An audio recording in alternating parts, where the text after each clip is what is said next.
Hür Dava Partisi Genel Başkanı, İstanbul Milletvekili Sayın Zekeriya Yapıcıoğlu'na ait. Buyurun Sayın Yapıcıoğlu.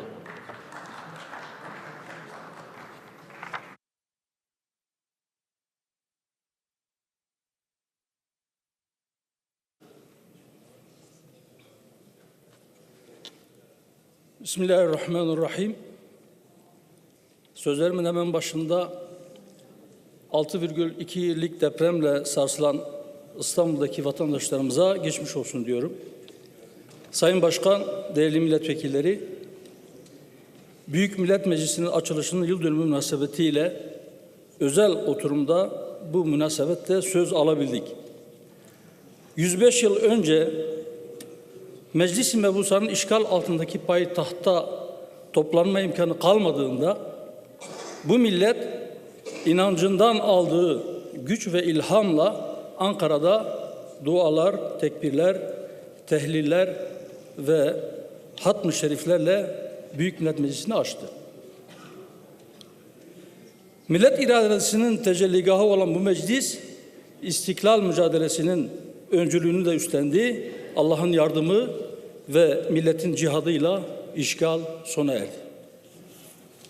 Ancak zamanla bu aziz milletin iradesini temsil eden o kurucu ruh maalesef tasfiye edildi.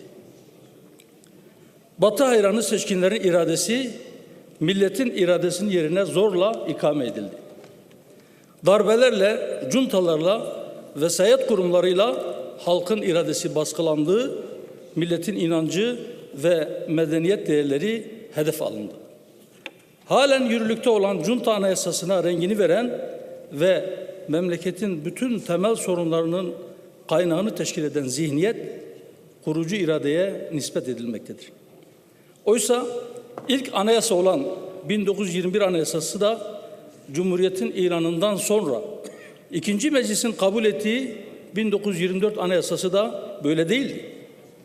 Halkın iradesine, inancına ve etnik kimliğine yönelik müdahale ve yasaklamaların yol açtığı toplumsal travmalar, dindar seküler, Alevi Sünni, Kürt-Türk çatışması üretip beraberliğimizi zedeleyerek iç cephemizi zayıflattı. Diğer taraftan da emperyalist güçler için operasyon zemini oluşturdu.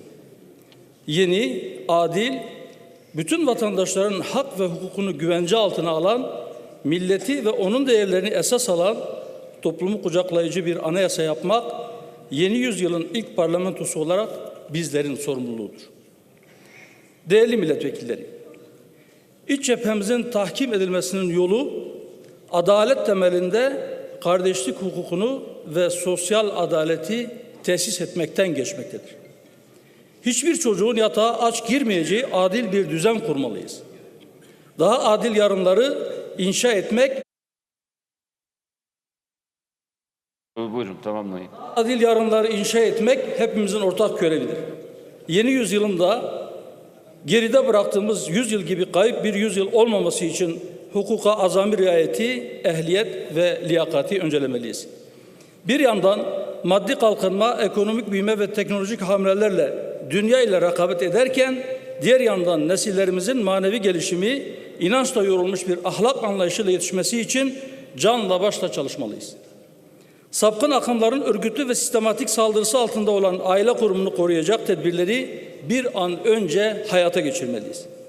Emperyalistlerin bir asır önce fiziki işgallerle başaramadığını kültürel işgal yoluyla başarmalarına da izin vermemeliyiz. Bu mücadeleyi sadece içeride değil, dışarıda da sürdürmek zorundayız. Emperyalizmin ve Siyonizmin şekillendirdiği küresel vesayet düzenine karşı Türkiye'nin tam bağımsızlığını savunmak hem aziz milletimize karşı tarihsel bir sorumluluk. Sayın Yapıcıoğlu, tamamlayın lütfen. Hem aziz milletimize karşı tarihsel bir sorumluluk hem de ülkemiz açısından hayati bir zorunluluktur. Bu mücadelenin en ön cephesi ise bugün Gazze'dir.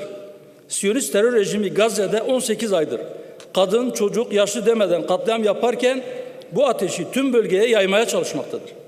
Gazze'de hedef alınan bütün insani değerlerle birlikte İslam ülkelerinin de onur ve haysiyetidir. Bu noktada artık Gazze'ye daha somut ve caydırıcı adımlarla fiilen sahip çıkmak bedeli ne olursa olsun kardeşliğimizi, onurumuzu ve insanlığımızı savunmak zorundayız. Gazi Meclisimizin açılış yıl dönümü vesilesiyle Meclis Başkan Vekili Sayın Önder'e bir kez daha acil şifalar diliyor.